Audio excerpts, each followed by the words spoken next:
Welcome to another edition of the Giants Huddle Podcast, brought to you by Citizens, the official bank of the New York Football Giants. I am John Schmeelk, joined by two friends of the program for a little combine review. We have our guy Ryan Fowler, the host of the Commanding the Huddle Podcast, also a great NFL draft analyst, and Jeff Risdon, the Detroit Lions podcast, and works for a real GM. He's been joining us. Both these guys have been covering the draft for years, been staples of our draft coverage, and we're here to review the NFL Combine, guys. And before we start hitting the positions one by one, and Jeff, will start with you. People kept throwing at me this weekend, oh, it's a record-setting combine. All these guys with all these times, it's the fastest average time for all these positions. And I'm just sitting there, I'm like, guys, do you know why? All the slow guys chose not to run. They all Jerry Seinfelded it, and they chose not to run. So when you have all the slow guys not running, guess what? The average times are going to be faster. I learned that in statistics class in college, and I didn't learn much in that class, but I figured that one out pretty quickly. Yeah, and that's a growing trend. I think there was less than 50% of the guys did all testing, and look, if you're not a tester, if you know you're not going to test well, just don't test. And it's weird that sort of got looked over. I'm glad you brought that up because that was a point that I wanted to make. Like the guys who weren't going to run fast didn't run instead of choosing not to run fast in front of the entire public.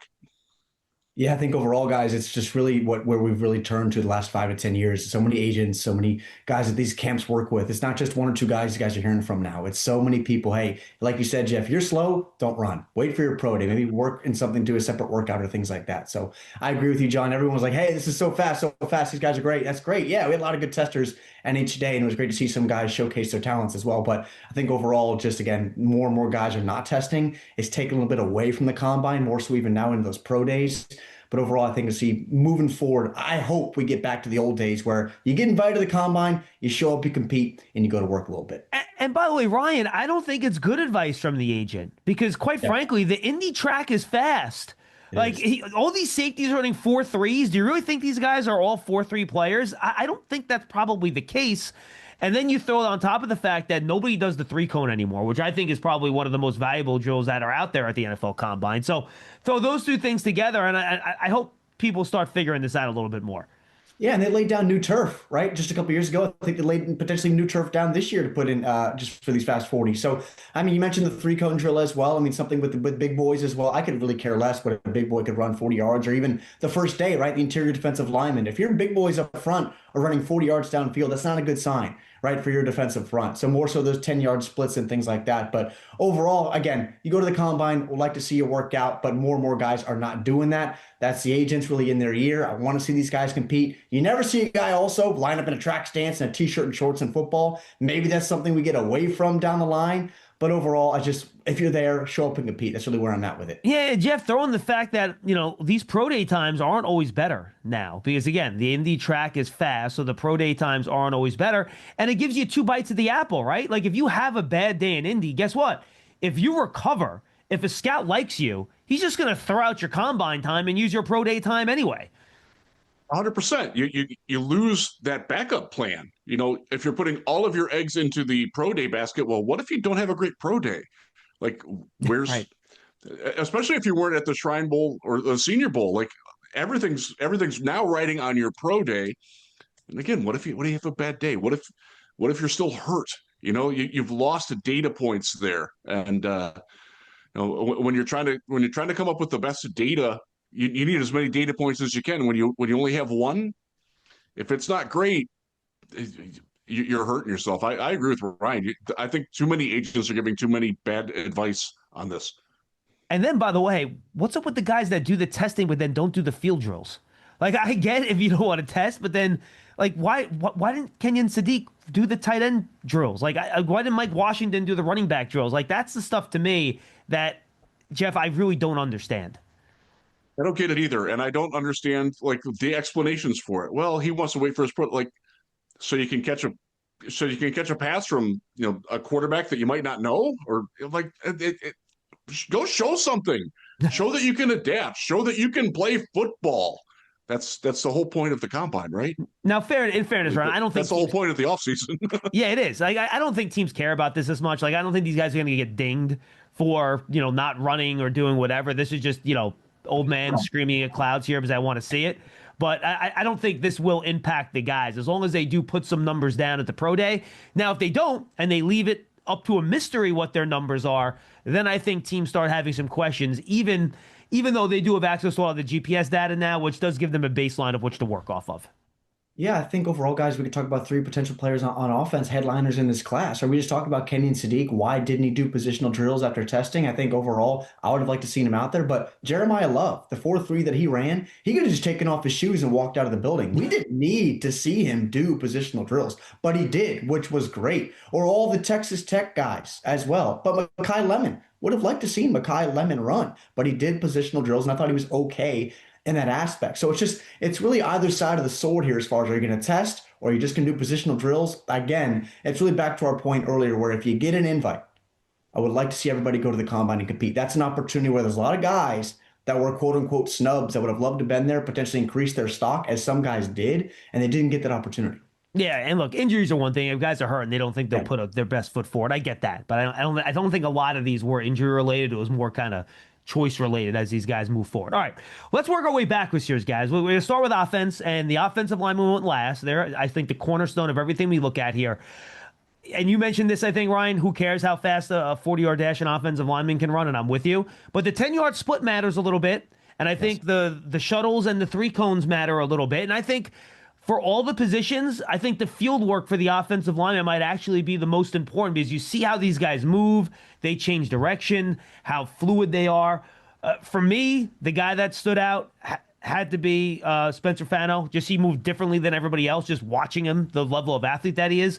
Now, only 32-inch arms, so I think that's something that teams will look at. Do they think he can survive out there with 32-inch arms? We'll see, but that's the one guy that really looked different to me. Who are the guys that really stood out to you?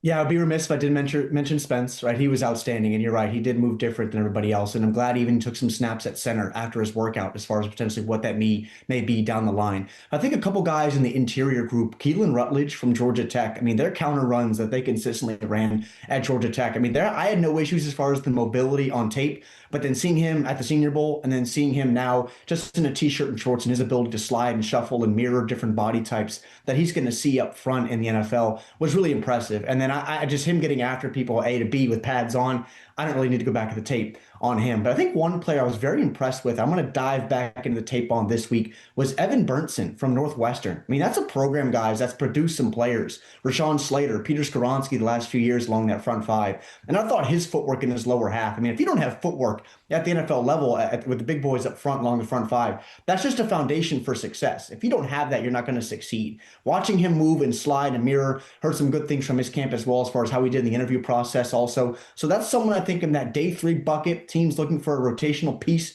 maybe a 6th offensive lineman. Very impressed with Evan Burnson from Northwestern as well. How about you, Jeff? Who stood out? I'll go with Fano's Utah line mate, Caleb Lomu. I thought he did a very good job of showing that he has the agility, he has the footwork. The wave drill was fantastic for him. This is a guy that, he probably hasn't played his best football yet, and he showed that there's some athletic upside to himself as an offensive tackle, whether it's on the right side or the left side. And look, that middle of the first round, top of the draft class, it's very crowded at the offensive line. It's hard to differentiate between, one team's number 1 will be another team's number 5. I think he put himself in that conversation that he belongs in that conversation. To go deeper, the guy who stood out at the Shrine Bowl, Jager Burton from Kentucky, center, guard, interior offensive lineman, loved the way he moved in Indy. Tested fairly well, but his work in the positional drills showed that's a guy, he sort of gets pigeonholed as a zone-only guy, and I thought he showed that he can do a lot more than that. And he's a guy, 4th, 5th, 6th round is probably where you're going to get. That guy is going to start games sooner than later in the NFL, and I thought he proved that down in Indy. All right, I'm going to go through 2 different groups here, and I'll let each of you take one. Jeff, I'll let you choose because you're the elder statesman here. No offense intended.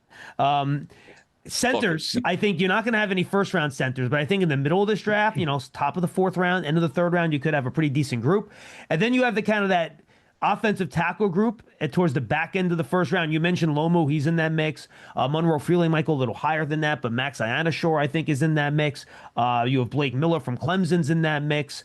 I don't know, maybe even the tackle from Northwestern, depending on what you think about him. I'll let you choose. You want to go centers, tackles here, Jeff, and kind of sort through those two groups for me? Let's go tackles, just because you brought them up and they're fresh in my mind, and I am old. So I think, like you said, that range of like 15 to 40 is where you're going to find the Blake Millers, the Hanachers, there's so many. Caleb Tiernan is the guy from Northwestern that you brought up. I think that's probably a little bit rich for him, but he's certainly an early somewhere in that range. There's a lot of good players in that range. Lomu belongs there. I think Monroe Freeling belongs there. I think you're right. I think he's going to go earlier than that, but I don't necessarily think that his tape that he's put out thus far suggests that he should. He's on the ground a lot, guys, and I don't think that gets talked about a lot, especially in the run game. Like, he's on the ground a lot, and that never gets talked about. And that feels like, you're projecting him a little bit higher than what he's accomplished. Now, again, 16 starts at Georgia. He's clearly got the athletic disposition to move up and the makeup. Like, he could be much better in the NFL than he was at Georgia, and I wouldn't discount that. But there are faults there that I think are getting glossed over just a little bit. And, Fano and Lomu are fascinating to me, because right now I think Fano's the better player, but I think in 2029, by 2028, 2029, I think Lomu might be the better player. So you're sort of evaluating, do you want the guy who's like Spencer Fano is going to be a fine starter now and will stay in that range?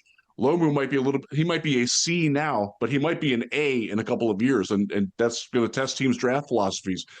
Are you comfortable with the guy that might be lower now and has more upside, or do you want the steady Eddie?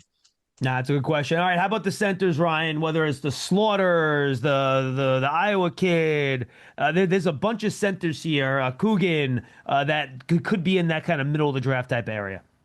John, I love this center class. It's not a lot of years where we get excited about guys in the middle. They always go overlooked, I feel like. But you mentioned a couple of them, and I really have to start with Logan Jones. I don't want to say Tyler Linderbaum because of the program, but the athleticism and the unique ability to pull from the center spot really expands an offensive playbook. And I think when you look across football, whether it's Creed Humphrey or Tyler Linderbaum, or what Cam Jurgens does for the Eagles when he's healthy, it's just expand that playbook up front. And I think what Logan Jones showcased yesterday in the workouts was he could be a guy that can do that. And you always know the guys from Iowa are going to be extremely well coached. Not a lot of offensive lines in college football are well coached as a unit, but Iowa always is consistently not running for the Lou Moore Award.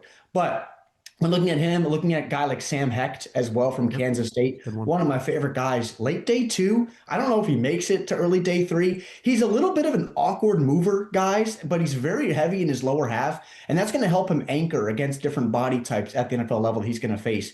And I think he's someone that's right away potentially a plug-and-play player in that 3rd, 4th round type of bucket. So Logan Jones, Sam Hecht, very impressed as well with James Brockermeyer from Miami, who we didn't see at the Combine, but really impressed overall in his pre-draft process as well. No, I'm with you. All right, let's hit to the guys that the centers are snapping the ball to, the quarterbacks, Ryan, and we'll start there. To me, I don't take much out of the Combine for quarterbacks. You throw in the receivers you don't know. You just want to see the ball comes out of their hands, which if you watch them on tape, you kind of know that already anyway. I will say this. I think Ty Simpson did a really nice job. I thought he was probably the best thrower, most accurate, most consistent of all the quarterbacks there. He got the ball where he needed to get it, showed good velocity, threw the deep ball pretty well. So I don't think that's what the questions are with him. I think it's how he handles pressure and stuff like that are the bigger questions for him as a player. But for what the Combine is, I thought Ty Simpson did as well as he possibly could. I agree. See a lot of guys not throw at the Combine, right? A couple years ago was the Bryce Young conversation as far as waiting for his guys at Pro Day. I'm glad he showed up, and I'm glad all the other guys, really Nussmeier threw, Beck threw. We saw these guys compete. And really the QB2 spot potentially for some teams, they say, look, we're going to figure this out here in Indy, sitting down with these guys, seeing them throw. And I agree with you. I think Ty threw well. I think everything he made look easy, showed the poise, showed the arm talent that he has. He's going to go through some speed bumps at the NFL level. That's why I really want to see him in that late day 1 bucket with the potential for sitting behind a guy like Matthew Stafford with the Rams, the correlating surroundings that are already going to be there away from players, and also with a coach in Sean McVay as that shoulder to lean on. So thought he did really well. And then I think Carson Beck Garrett Nussmeier. I mean, the talent on Drew Aller's always been there. I mean, I'll hang my hat on this last year when I gave Drew Aller a late first round grade before last year. I loved the tape that I saw on Drew Aller. Now, did he live up to that expectation? No, Penn State was a massively big disappointment this year. But overall, the talent is still there with him. Then there's the conversation, of course, of what do we do with a guy like Taylor Green? Is he a quarterback? Do we let him fail at that position and potentially go to receiver? That's a question. For me, I think he's more in that Terrell Pryor, Logan Thomas, potentially type of switch later on in his career. But the traits are there. And it only takes one team, guys, as you know, to fall in love with a player. And I think it's going to be, the beauty's going to be in the eye of the beholder when we get to that third round potential bucket, even alongside a guy like Cole Payton from North Dakota State. I think a couple of those guys maybe sneak in the late parts of day two. What struck you good and bad, Jeff, when it came to the quarterbacks? Well, Taylor Green, we got to talk about that for just a second because so where I was situated in Lucas Oil Field, with the 40-yard dash is going on down here, and the quarterbacks are jumping, they're doing the vertical straight across from us, and you see like they went nuts over there because Taylor Green literally hit the top of the you know they have the things. He jumped and touched the top, and like wow. How did he do that? And then Haynes King went after him and could barely touch the bottom of it. And that was quite the juxtaposition. But we knew Taylor Green was going to be a great athlete, but has anybody watched Arkansas and thought that quarterback's an NFL guy? And that's going to be a test of, I'll go back to a guy who's a local for me, and Tyree Jackson, who I watched play high school basketball here in Muskegon, Michigan. Fantastic arm, physical traits off the charts, but he was an NFL tight end. They wound up converting him, and I wonder if that's going to happen. Like Ryan said, if teams are going to see him converting like that. Haynes King talked about it in an interview where he's like, a couple of teams have actually asked me if I want to play safety, and so because they weren't great quarterbacks in college, does their great athleticism open up a different venue or door for them in the NFL? And with Taylor Green, look, you can explain away a lot of things, but there were a lot of Arkansas dudes at this combine that it's going to be tough that's a tough sell for me because again, if you watch their tape, like he's completely devoid of instinctive throwing. He has to see it to throw it type of quarterback. Those guys, Drew Aller can be that way too. To go back to Ryan, Drew Aller is another one that's fascinating to me because you do see the talent and he has the physical talent, but he also has shown, like, my goodness, this guy can make some really good throws. He's got some impressive skills, but he's got that, fainting goat trait where if he's under pressure, like, it's gone. And that never really got better over time. So, QB2, Ty Simpson, Drew Aller, Garrett Nussmeier, who's small hands, played through injury last season, which I think he's done a great job of explaining throughout this offseason. My oblique was hurt. It definitely impacted my velocity, and I'm better now. Well, how willing are teams to take a chance on that? That's bottom line. It's a good year to not need a quarterback in the draft. Yeah. Huddle up, get in here. If you're lined up here, you gotta go over the middle with it to score. Right. How do we make that happen? I don't know, but Citizens does. Make sense of your money with Citizens, official bank of Eli Manning. I think that's true. All right, let's jump over to the running back position here, guys. But first, looking for more than just a ticket, Elevate Experiences delivers VIP access to the world's biggest events. From the Super Bowl to NASCAR to PGA Tour tournaments, don't just attend, elevate the experience at elevateexperiences.com. I'm here in the Giants facility, coming to you from the Hackensack Marine Health Podcast Studio. Keep getting better. Let's go to running backs here, guys. And I fell in love with Mike Washington at the Senior Bowl. Just watching him run at his size, I thought he had really good feel for the position. His burst, and then he was like 230 pounds. Checked in at 6'1", 223. And as much as I was a fan of his, I did not see a 4.33 40-yard dash coming. I mean, at that size, Jeff, that's really impressive. 10.8 broad, 39 vert shows you that it was not like some weird outlier time. The rest of the athletic testing matched that. He's a weird guy. He's been to 3 different schools. He's bounced around. He never really had a monster year. He was a 5-year guy, so he's a little bit older. That's the guy that I was happy to see him do really well. Who are the guys that jumped out to you? Just in general, the overview of the running backs, there was, and watching them, and when they fraternized with wide receivers, like, this is a big, like, these guys are built. Yeah. You didn't see the small, slender speedster guys. All these guys were, kind of jacked up, especially up top. Like, it was the gun show, with the arms and everything. And they ran powerfully too. Emmett Johnson from Nebraska is another guy that I thought did a good job this week. Jeremiah Love, Jadarian Price from Notre Dame. They have a very real chance to be the first 2 running backs off the board, which I guess has never happened where both the top 2 running backs come from the same school. Just the power or the speed for these alleged power guys, that really stood out. And it's, man, some of the testing that you saw, like, wow, that guy's that big and he can run that fast. And again, to your point, the on-field drills showed it too. Like, these guys all showed some soft hands out of the backfield, and the guys who chose to do the positional stuff. It raised my overall impression of the running back class, which isn't, like, other than Love, who is he should be a top 5 pick in this draft. I had most guys in the mid day 2 to late day 3 type range, and I think I collectively moved the entire group up a little bit just from the athletic potential that they showed. Ryan, your thoughts on the group? Yeah, I think it's going to be interesting, guys, how this running back shuffle organizes itself out behind Jeremiah Love. Because, Jeff, I'm with you. He's the number 2 player in my class, right behind Caleb Downs, and that's really a 1A, 1B. Hey. And I think if the overall look at both those guys ask me, hey, which guys could I bet to be a Pro Bowler year 1? It's Downs and it's Jeremiah Love. But I thought, again, I'm happy he tested. The 4.3 was obviously outstanding. He's more so in that Jahmyr Gibbs, Bijan Robinson category. For me, I had him higher, much higher actually than Ashton Genty coming out last year in my book. But overall, I think some of the scat back type of players, Damon Claiborne, I think he's going to be a guy that comes in as maybe a multi-phase contributor for a team offense and some special teams juice that he has. I continually am impressed by a guy like Eli Heidenreich. Love him. I don't know where he goes, guys, in this draft, but NFL teams across the board can say, well, we can use a guy like that. A potential 3rd down type of player, a guy that's a multi-phase guy as well. He's competitive. He's physical. He played that slot back position in that Navy offense. So he's used to having those RB1 type of touches.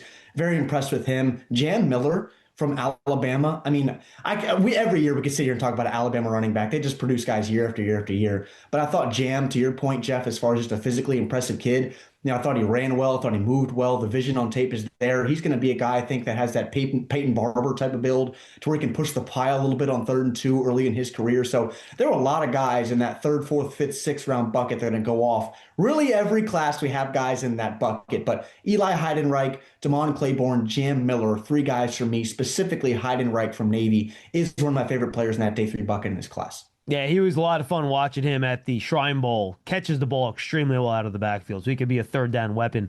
I'll throw some love to Seth McGowan as well. Obviously, some off-the-field stuff for him, trying to rehabilitate, which was a rough college experience. Had to go to jail, So, but really nice week for him. 42-inch vert, 10-11 broad, tops in both categories, showing some explosion. He had a nice week at the Senior Bowl as well earlier in the year. All right, let's jump over to the tight end position, guys, before we go to wide receiver. We saw the great testing, especially from Kenyon Sadiq. We mentioned him earlier. I thought his tape the second half of the year was a lot better than the first half. He ran a lot more deeper routes down the field. I thought he expanded his route tree a little bit. And then Eli Stowers, ran a 4.5, which is more than good enough. His jumps were, through the roof. He did a nice job. And then I think you got a bunch of 2-way backs here that you feel good about in that same range we talked about with the centers, right? Kind of like that early day 3 type of range where you can find a guy, Ryan, that can contribute right away and help you as a 2-way player.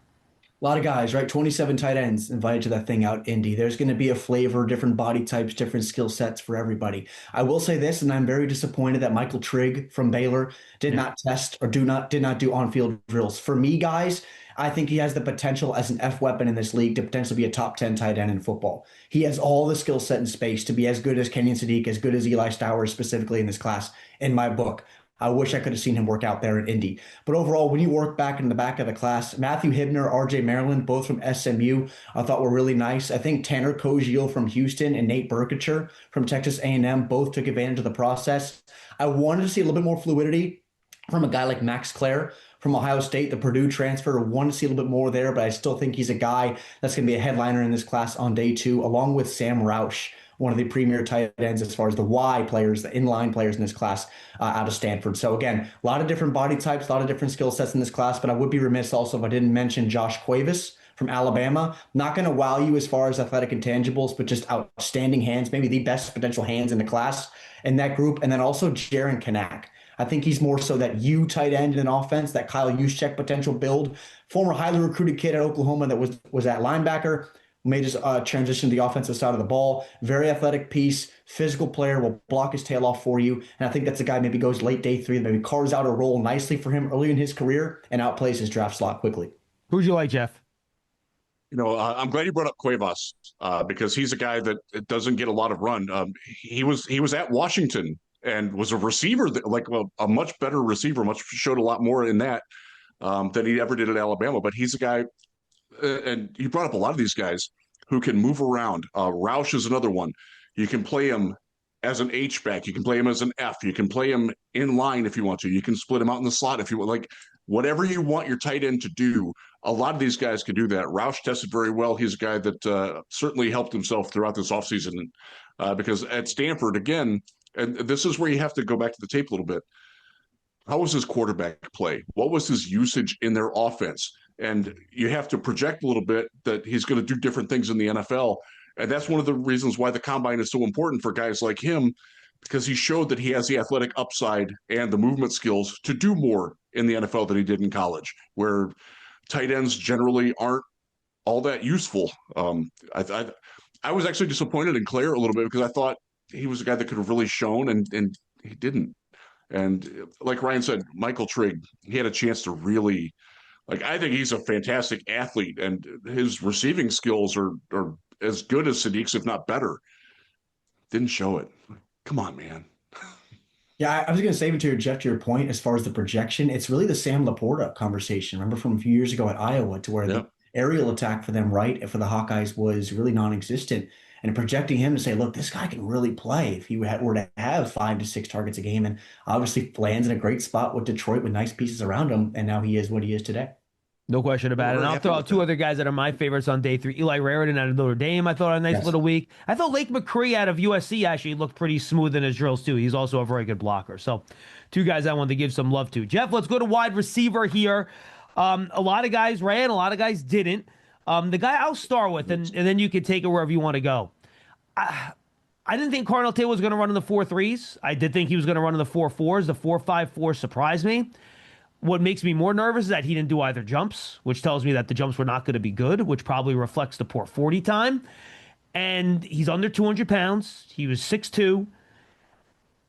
If you're trying to convince yourself to pick a wide receiver in the top 10, that's a list of traits that probably gives some people some pause, despite the fact the tape is great and he comes from a good program and his skill set is off the charts.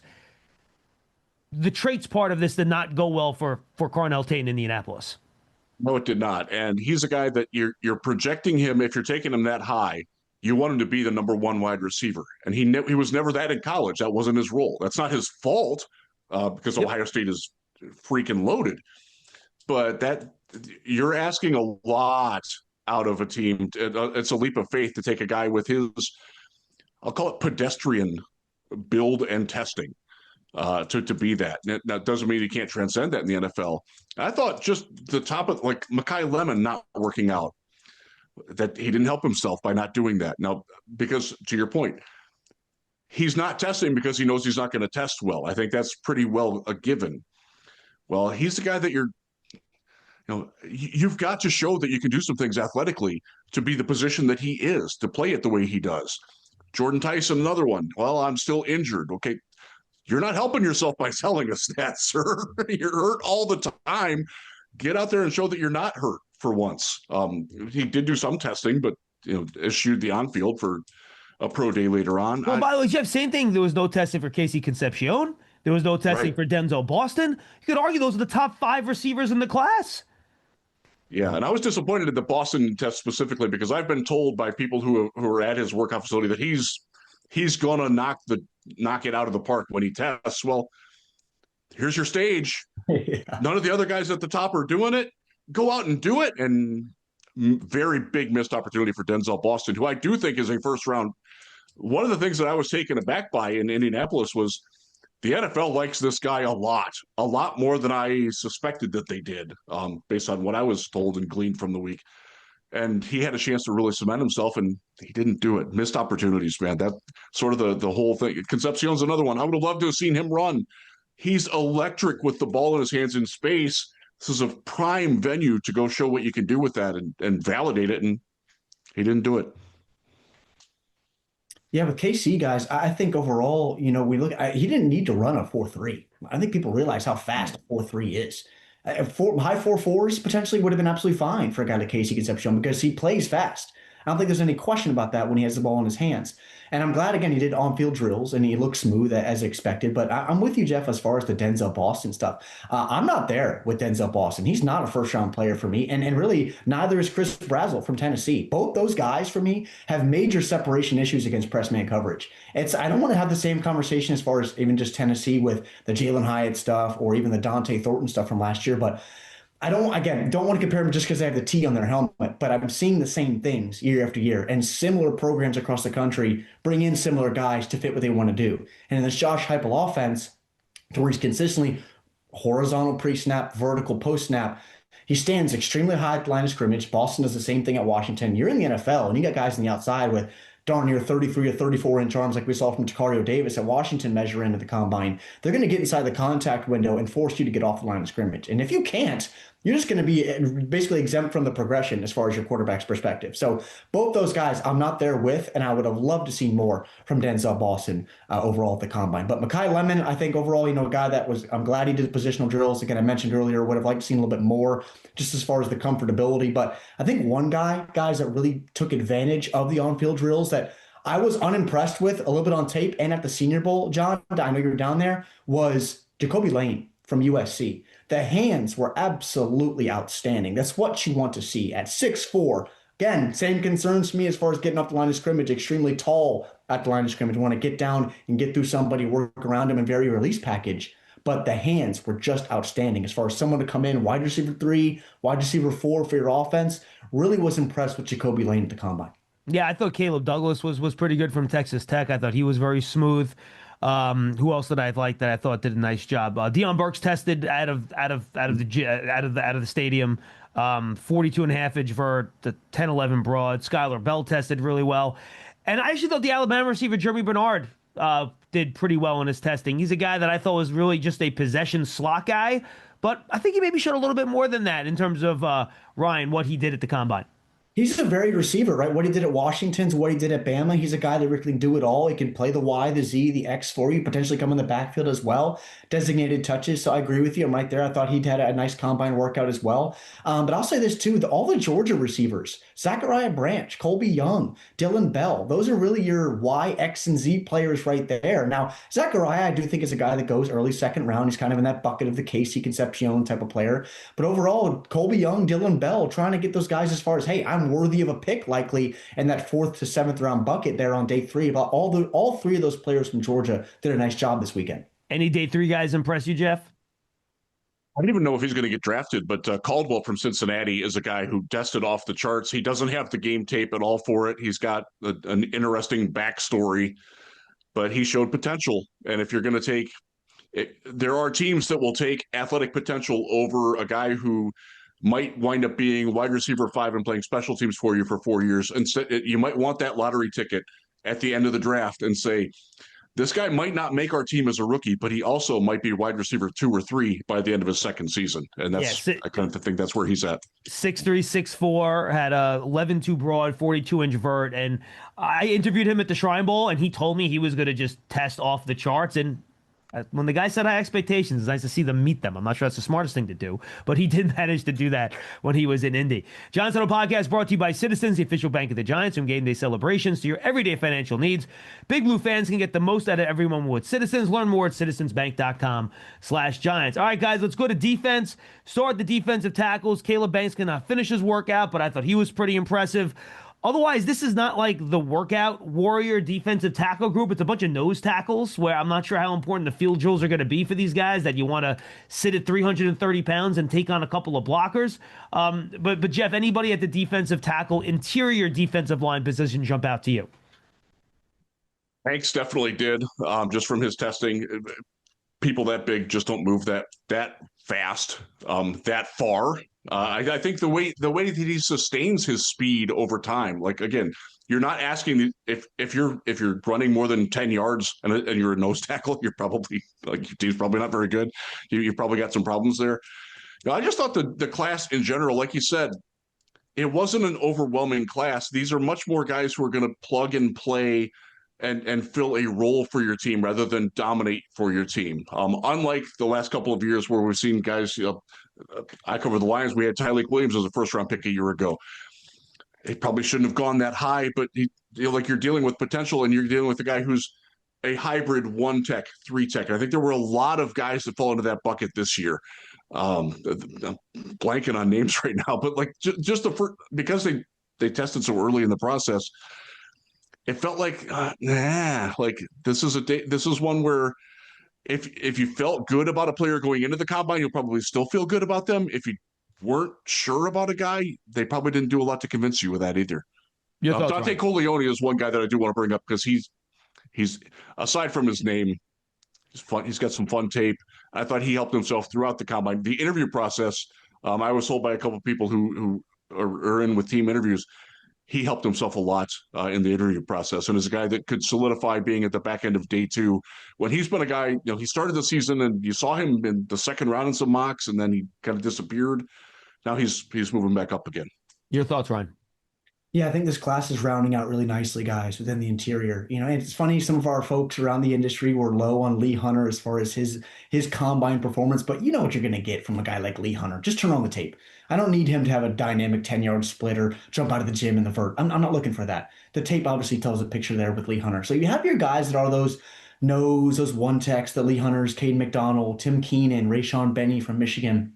But then also, you have this other side of the group where you have the athletic pieces that can really push the pocket as these penetrating type of guys. Grayson Holton from Oklahoma is really taking advantage of this pre-draft process. He reminds me a ton of Nnamdi Adenbike down there in Baltimore. I think Caleb Proctor from Southeastern Louisiana, he's a guy just a few years ago that Southeastern Louisiana played LSU. He had 2 sacks in that ball game. So he's been a guy that scouts have talked about a long time, had some Power 4 offers to go and switch as far as transfer schools in the portal, stayed there at home, and now has made himself potentially into an early day 3 selection. And then, of course, Zane Durant, 290 from Penn State. They always have athletes out of that pipeline. You know what they're going to do from Penn State. But just overall, those versatile players that can play up and down the defensive line. These are, the day and age guys where you're expecting your edge rushers to consistently win from 5-tech. You also got to get guys that can win within the interior, right? The goal of every offensive line across football is to double everybody. But if you got some D tackles that can also get after the quarterback, you can maybe allocate some assets, have to keep a running back in, have to keep a tight end in. You limit those eligibles on the outside because of the push that you can get from the interior. There's a lot of guys in that middle round bucket, early day 3 bucket, like Holton, like Proctor, like Durant in this class. All right, let's go over to the edge position here, Ryan, and it's a really deep class. There's a lot of guys. So, I mean, I think a lot of these guys, no one really shocked me. I'll throw a couple guys that surprised me. Some, maybe not as big a names. You could touch on whoever you want. Mason Rieger out of Wisconsin after a very strong Shrine Bowl. He was once again really, really good with his testing, 40 vert, over 10-foot broad, really good 10-yard split on the 40, 161, which is excellent. Danny Dennis-Sutton did as well as you could have expected. Not twitchy, but really big, powerful, explosive guy who's going to be a big, powerful guy in the edge. So those are a couple of the guys that I thought really did well for themselves. But most of the guys that we're talking about late first round, early second round, I thought they did exactly what they need to do too in order to maintain their draft spot. Yeah, I think there's one guy that's not getting out of maybe the second round, and that's Malachi Lawrence. Yeah. He's someone that's really taken advantage of this pre-draft process, and I'm happy for him as a long-range, athletic type of pass rusher. I think Romello Height from Texas Tech, living in the shadow of David Bailey all year long, and Lee Hunter and Jacob Rodriguez along that front seven, and even Skylar Gill Howard to throw in that group earlier as far as the guys up front, hasn't been easy. But I would argue that Romello Height has much more bend than what David Bailey has off the edge. Ability to get out inside that outside shoulder of a tackle, flashes on tape, and I thought he showcased that on-field drills. How about the 2 Duke guys, Vincent Anthony and Wesley Williams? Both of those players as well really flashed throughout the afternoon as well. TJ Parker continues to flash a little bit for me. Enjoyed his Senior Bowl process also. And then you mentioned denied Dennis Sutton. You know right away what you're going to get, John and Jeff, as far as just just a guy that can stop the run, really get his hand out and seal the edge for you. But if he's someone that with that light bulb metaphorically clicks for him and that pass rush repertoire develops as a power-laden rusher, I think he's a player in that third, fourth-round bucket that maybe is going to outplay his draft slot for a team. Jeff, you could talk about any guys that impressed you, and then just give me your take on Ruben Bain in terms of, I know you talked to a lot of people out there, how the NFL is viewing him as a very, very unique shaped edge rusher who I don't think is going to test very well when he tests as well. No, and he's a football player more than he's an athlete, and those guys are always tough to project. His teammate Akeem Mesidor is probably going to be the same way. He's not necessarily a great athlete. I think his ankles are stiff as heck, but he was a very effective player at Miami. You're going to have some discussions about the fact that Bain got a lot of the attention on the other side. The fact that he is an overaged player who really only had 1.5 good seasons in college out of 6. The Bain's everything I heard from Bain about Bain was, so going into the combine, most people had him number 2, number 3, number 4 overall. And then it sort of faded a little bit when the arm length conversation started to happen. But then, like, he's just a football player. And football players are football players. I'm glad you brought up Lawrence, Ryan, because he's a guy, I'm going through my thing here and I have him starred. He's a guy that definitely helped himself. And by the way, he has some good, fun tape at UCF. He can win over either shoulder of a tackle. He can play the run. He doesn't always, but he can. Good tackler in space. That shows up all over his tape. I know he has some misses, but he also has some really impressive ones. I thought a guy like Max Llewellyn from Iowa, day 3 guy, did really well in the positional drills. He's a little bit upright. He's a little stiff as well. Another guy, very good football player who showed enough athleticism that some team's going to take I think he probably helped himself around. He's a guy that went from the 6th to the 5th. Just to circle back to TJ Parker, I thought he was one of the biggest winners of the entire week, from the athletic display that he put on to his interviews that he did, both at the podium and also outside that with radio entities and everything. He explained away his decline in production in 2025 extraordinarily well. Came across as a very mature guy, a very driven guy. I think he's a guy that, just as the Detroit Lions guy, like, he was not a guy that was going to be in consideration at 17 before the combine. And now I think he's very much in the conversation at 17, along with a guy like Keldrick Falk from Auburn, who the positional drills were very interesting for him because in the hoop drill, he had like the best ankles and like coordination movement. But when you see him go around the bag drill, and there's a massive pregnant pause from when he hits that last bag to when he gets going forward. I don't know what you do with that, honestly. Yeah, Jeff, it's funny. I don't mean to interrupt you, but you're right. He's smooth, but there's no burst. And I don't know how that translates. That's tough. That's another one where you're going to be projecting. Because he's so young, right? You're hoping that he grows into that and being twitchy, but at the same time, he's got the athletic profile of a lot of guys who just never emerge. Keon White being one, where you're hoping that develops, because he's a guy who can play inside. He's big enough to do it and show that he could do it at Auburn, but he's going to be one of those guys that I think we as evaluators are going to argue about and wonder about a lot in the next couple of months. If you want to know how to manage 2 minutes of crunch time football, I'm your man. But if you're wondering about a long-term financial plan, you should talk to Citizens. Hey, I can also talk lawn care. I'd like to learn about a mowing routine. Yes, I knew I could help. Make sense of your money with Citizens. Yeah, Ryan, I would throw Peter Woods into that group too, by the way, for a guy like, how are you supposed to figure that guy out too? Yeah, I was going to say, Jeff, to your point, and it was an excellent point, is about just as far as finding football players. You got to find ball players. We live in a day and age, as you guys know, where it's all about analytics. It's about height, weight, speed, meeting those thresholds. And there's always a difference of finding a George Karlaftis, which is not going to blow you away athletically, but it's a darn good football player. And then how teams have prioritized the Isaiah Simmons of the world, the Tyree Wilsons of recent memory out at Texas Tech, and how you find just ball players, athletes. If you can combine those two, maybe get a guy like Arvell Reese, maybe get a guy like Sonny Styles, right? But then also you look at guys like you just mentioned along this edge group, Ruben Bain. I had a couple conversations with CeCe Malinois and also Markel Bell, one of the longest tackles to enter this draft in some time, 36 on the arms. Both those guys have said Ruben Bain is an absolute nightmare to deal with. For me, I know the arm length is going to be a concern for teams, but Jeff, again, back to your point, this kid is a ball player. He is one of the most powerful rushers in the class. He's the best run defender in the class. He can bend at 285. So if teams want to get cute in the top 5 to 7, 9 picks, there's some teams, I'm sure, 11, 12, 13, or even beyond that maybe say, look, we'll send you a 1 next year to come get this kid. You want to get cute on him like Jalen Carter, and the Eagles snatched him up, and you see what he's been for them. Ruben Bain is a flat-out ball player. If teams want to get cute with the arm stuff, that's on them. But again, he's just a dominant type of football player. Yeah, if he's not a top 10 pick, there needs to be an investigation. I'm with you 100% on that. All right, let's go to linebacker. You mentioned Ryan, so why don't we go there? Sonny Styles obviously just stealing the show. And the funny thing is that everything that I loved about Sonny Styles and how he plays the game was not about his athleticism. Like everything else is great, and then he puts that on top. Unbelievable. Arvell Reese was great. And again, I think it's a pretty strong off-ball linebacker class. And I think for the most part, these guys showed out as far down as Jacob Rodriguez, who I think did great given what people thought he was going to do athletically. He might push himself into round 2 consideration.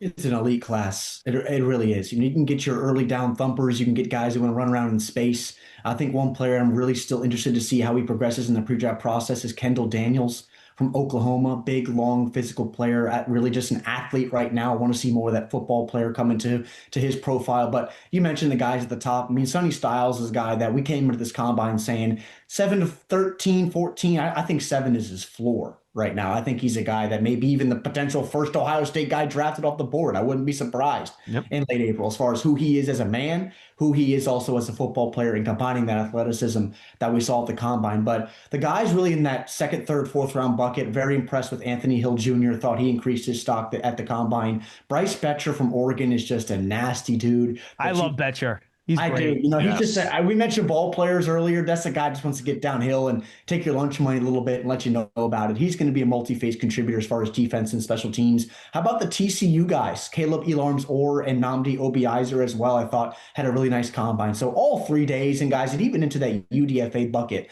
I think there's going to be some players that push for some 53 spots because there's just so many guys from so many teams with different skill sets and different body types in this class. Brian, by the way, you have ripped out some pronunciations today. Very well done. just for the record. Jeff, your thoughts on the group? Yeah, Obiizer, I hope I said that right.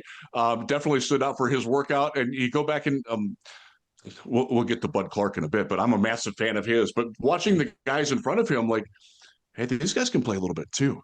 I thought some of the guys that stood out. Jake Golday from Cincinnati is a guy that has steadily risen throughout this process. He did nothing to hurt himself in that process in Indy.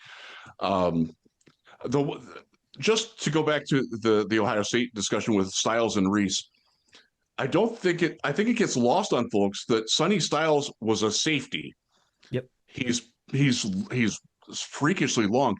He had the same amount of sacks as Arvell Reese did in college. So you can use him as, the overhang defender, the way that Nick Emenwari has and Kyle Hamilton have become, where they're multi-use weapons. And Styles is more athletic than either of those guys. I think the sky's the limit for him. It was funny sitting in the stands with the media on Thursday as the workouts. Everybody was immediately like, he's going to the Jets at 2, isn't he? And all the other guys got pushed down, and that quelled a little bit. But he's certainly, to Ryan's point, I can't see him getting out of the top 5 or 6 or 7 players. You always run into the, okay, does he have a defined position? Well, I think the NFL is doing a better job of finding where those guys can play and using them in diverse ways. In Detroit, we have Brian Branch who does that role. He's not nearly that athletic, but you're finding ways to get the Derwin James moving all over the place. And I think that Styles fits in that very well. I think you saw just a couple other guys that stood out. Anthony Hill, you brought him up, Ryan. Another guy, his tape is inconsistent, but he showed in Indy he can be the good tape all the time if you get him in the right situation. Another one, Red Murdoch from Buffalo, is a guy who's this is a day 3 guy, probably going to be a core special teams player for you, but showed just enough athleticism and awareness. Love watching his eyes in the workouts like this. He's clearly got like, where's the guy I have to hit? You could tell that he was like, give me somebody that I can pop here in front of him. So he's another one that I thought did a good job for himself in Indy. I would say 2 smaller guys that we expected to test well, and they did. Kyle Lewis out of Pittsburgh, really nice job. If you can, again, find a way, could you put him in a slot safety role at 220 pounds with his speed? His coverage at the Senior Bowl was great. And then I want to throw some love to Owen Heineke, the converted lacrosse player out of Oklahoma. He moves extremely well. We'll see. He's still trying to go back to school. Lawsuit pending with the NCAA, so we'll see what happens with that. All right, let's go to cornerback, guys, and I will continue to throw flowers to the guy that I loved before the Combine, and he might have just made it really tough for him to get to 37 to the Giants, and that's Chris Johnson out of San Diego State. I thought he was a great football player. I thought he was going to test well. I didn't think he was going to test that well. I thought Colton Hood helped himself. Malik Muhammad helped himself with how he tested at corner. And then Tacario Davis, who I like coming into the year. I don't think his tape this year was quite where you wanted it to be, but he tested really well as a big corner as well. Jeff, who stood out to you at the cornerback position? The fastest guy who was there, at least earlier in the testing, was Terreno Price from Missouri. He's got inconsistent tape. He does have enough good tape that you can look at how he tested athletically and be like, wow, okay, maybe there's something here. So many of the guys that I wanted to test didn't, and that was frustrating for me. I thought Davison Igbenegson, his Ohio State tape is going to be very polarizing for people. And he didn't run great, but he ran well enough that I still think he's going to wind up being an early day 2 pick. And I don't think a lot of people see him in that kid. He's a big kid. And when he doesn't hold, he does have some decent tape, but God, he's got to call the whole. You don't see that in Indy. So, I thought for guys like him that are physical merchants, I think being able to show that you have feet as well as hands, and I thought he did a decent enough job at that. A couple other guys that stood out, just looking at my starred look here. Colton Hood didn't have the best combine, but again, this is a guy from Tennessee. He showed enough. Yep. The one that the elephant in the room now is Jermod McCoy. Still wasn't healthy enough to test. Hasn't played football in 16 months. Somebody's going to take I don't ever see him not projected in the top 20. You're taking a real leap of faith on a guy who basically came out and said, I'm still not ready to roll. Yeah. I'm not sure that was the best advice that he got to talk openly about his injuries the way he did. Brian, your thoughts on the group? Yeah, I mean, I'm there with you with Colton Hood. I don't think he gets out of day 1. I think he had a really nice Senior Bowl. And it's funny, though, too, with Chris Johnson. John, first day of Senior Bowl, everyone's saying, well, Chris Johnson, man, he had a rough day. I don't know if he's a guy that's going to be a top 40 pick. And then, of course, he came into his own, and the cream always rises to the top. And I'm there with you. I think he is potentially a top 35 selection in this draft. I really do like the nickel class. D'Angelo Pons, I wish the kid was maybe 15 pounds heavier, 2 inches taller. He does kind of have that Mike Hilton, Kenny Moore, Mike Sanders still a lot to him, just as far as, hey, throw me inside, throw me outside. I'll do whatever for you. I think he's one of the best pound-for-pound players overall in this class on either side of the ball. I was very impressed to see Tacario Davis, what he did as far as athletically. I mean, 2 years ago, this time at Arizona, we were talking about this guy's a potential top 32 pick. Right. And now he's going to be a guy probably in that day 2 conversation. His teammate, Ephesians Prysock, one of the best names in the class.